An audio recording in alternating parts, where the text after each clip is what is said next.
Ready to unlock some serious brain power? We're diving deep into the subconscious mind today. That hidden force shaping so much of our lives. Exactly. And, we're tapping into Joseph Murphy's The Power of the Subconscious Mind for this one. Gotta love that book. It's like a cheat sheet for your brain, honestly. Seriously, though. It's like this whole other world within us just waiting to be explored, right? Totally. And the coolest part is this isn't some woo-woo concept. It's backed by actual science. Right. Decades of research, countless studies, and we see it play out in our own lives every single day. It's wild when you really start paying attention. Speaking of paying attention, one of Murphy's biggest points is that we have to be mindful of what we're feeding our subconscious. He compares it to fertile ground, ripe for planting. That gardener analogy is so spot on. It really is, because just like a gardener picks the best seeds. We've got to be intentional about the thoughts we plant in our minds. Exactly. Because here's the thing, our subconscious doesn't judge. It doesn't care if a thought is good or bad, helpful or hurtful. It just takes whatever we give it and runs with it. Right, here you go, subconscious. Water this thought. I'm not good enough. Make it grow. Oh man, it's so easy to fall into that trap though. I know, right? Especially when we're bombarded with messages of not being this or not having that. But imagine if we flip the script though. Instead of, I'll never be able to afford that, it's, I'm attracting abundance and making smart choices. Now you're talking. That's how you start to cultivate a truly abundant mindset. So how do we make that shift happen, though? Because it's one thing to know we should think positively. Right, but it's another to actually rewire those deep-seated beliefs. This is where Murphy's idea of auto-suggestion comes in, right? Like actively retraining our brains. Exactly. It's about consistently feeding our subconscious with positive affirmations, visualizing our goals. But it's not just about repeating empty phrases, is it? It's about embodying the feeling. You got it. That's where the real magic happens.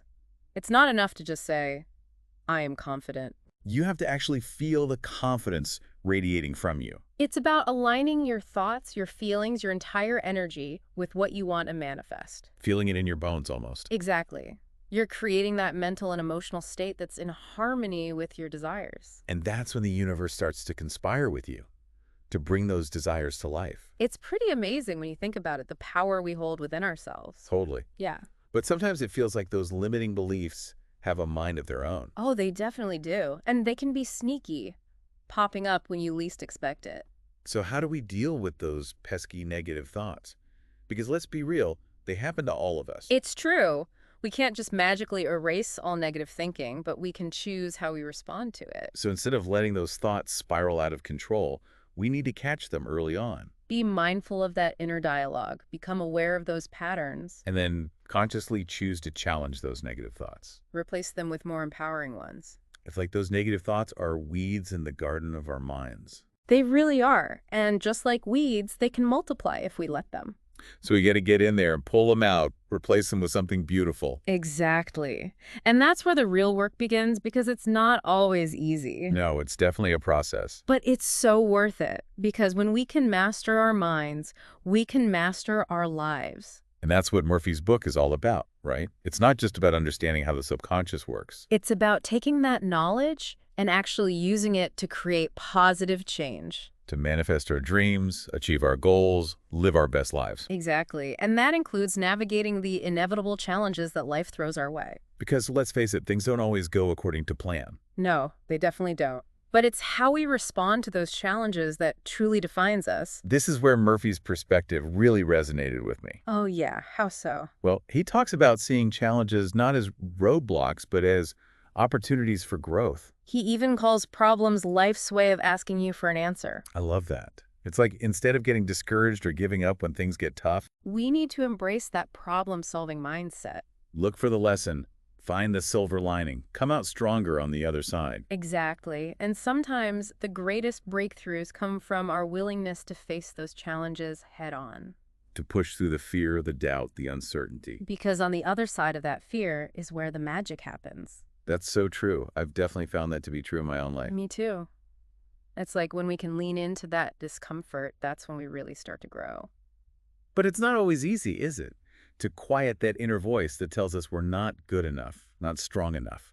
It's definitely a practice. Yeah. And it takes time and effort to rewire those deeply ingrained patterns. This is where Murphy talks about effortless effort, right? which sounds like a bit of an oxymoron. It does, doesn't it? Yeah. But it makes sense when you really think about it. Okay, break it down for me. It's about finding that balance between action and surrender. So, like, we're still putting in the work, taking steps towards our goal. Exactly. Mm. But we're also letting go of the need to control the outcome. Trusting that the universe has our back. Precisely. It's about surrendering to the flow of life, believing that everything is happening for our highest good. Even when it doesn't feel like it at the time. Especially when it doesn't feel like it, because those are often the times when we're being guided towards something even greater than we could have imagined. It's like when you're so focused on a specific outcome that you miss out on all the amazing opportunities unfolding right in front of you. Exactly. It's like trying to force a square peg into a round hole. You can keep pushing and pushing, but it's never going to fit. But when you can relax, let go of the struggle, and trust that the right path will reveal itself. That's when things have a way of falling into place. It's pretty amazing how it works that way, isn't it? It really is. But I think it's important to remember that it's not about being passive. Oh, absolutely not. It's not about just sitting back and waiting for things to magically happen. It's about taking inspired action, following our intuition, and trusting that the universe will meet us halfway. It's about finding that sweet spot between effort and ease, action and surrender. And when we can do that, when we can find that balance, that's when we can truly unlock our full potential. I couldn't agree more. It's like we're tapping into a limitless source of power and creativity. And that power is available to all of us, wouldn't you say? Absolutely. It's not reserved for a select few. It's within each and every one of us. We just have to choose to tap into it. To believe in ourselves, to trust in the process, and to never give up on our dreams. It's like we're conditioned to chase after those external markers of success. Oh, totally. Like money, fame, possessions, the drill. Thinking that once we achieve those things, then we'll finally be happy. But that's not really how it works, is it? Nope, not even close. Because true happiness, it comes from within, right? Exactly. It's about cultivating a sense of inner peace and contentment that's not dependent on outside circumstances. And that's where the subconscious mind comes in again, right? Because it's not enough to just think happy thoughts. Right. It's about shifting those deep-seated beliefs and patterns that might be holding us back from experiencing true joy. It's like we have to reprogram our minds for happiness, just like we reprogram it for success or abundance. So how do we do that? How do we actually rewire ourselves for happiness? Well, Murphy talks about the importance of gratitude. Gratitude. Yeah, like actively focusing on the good things in our lives, even the small things. Because it's so easy to get caught up in the negative, isn't it? It really is. Especially with everything going on in the world, it's easy to get sucked into that vortex of negativity.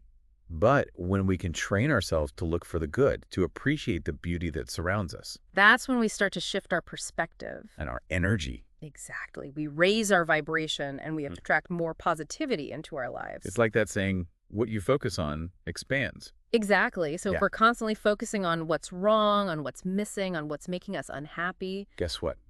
We're going to attract more of that into our experience. But if we can shift our focus to what's right, to what we're grateful for, to what brings us joy. That's when we open ourselves up to a whole new level of happiness and fulfillment. And that's what this whole journey of unlocking our subconscious power is all about, isn't it? It's about creating a life that's aligned with our highest potential, a life that's filled with purpose, joy, and abundance. And it all starts with that single decision to tap into the incredible power that lies within each and every one of us. This has been an incredible deep dive.